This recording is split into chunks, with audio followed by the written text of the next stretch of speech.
Tervitan teid Mustamäe elamuspaast, kus juba teist aastat toimuvad Eesti saunameistrite Aufgussi meistrivõistlused. Mis see täpsemalt siis on? Nimelt viimase 3 päeva jooksul on siin olnud tihe rebimine ja kõik huvilised külalised on saanud osa väga põnevatest etendustest. Neid on olnud kokku 12 pluss siis 3 tiimietendust.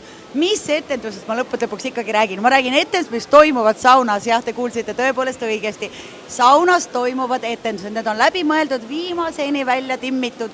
Seal on aroomid, seal on käterätiku vehkimised, käterätiku igasugused trikid. Vehkimisest on asi väga kaugel. Ja kõige sellest annavad siis punkte auväärne žürii, mis on rahvusvaheline. Meil on Eestis 12 tublit saunameistrit, kes on meeletult vaeva näinud ja nad räägivad seal oma erinevaid lugusid.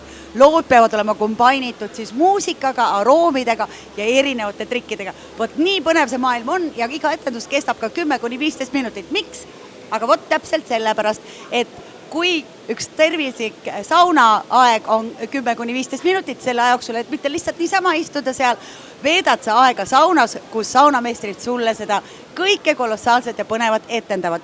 Ja üks nendest tublidest saunameistritest täna saab tiitliks Eesti saunameister, kes on võitnud meistrivõistlused ja läheb Eestit esindama siis Itaaliasse saunameistri Aufgussi meistrivõistlustele. Ja see on juba maailma meistrivõistlus.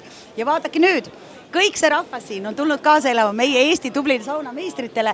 Nad istuvad sinna Eesti, võib-olla ka Baltikumi tegelikult maailma kõige suuremasse sauna ja vaatavad seda etendust siis pealt hoides pöialt meie oma saunameistritele.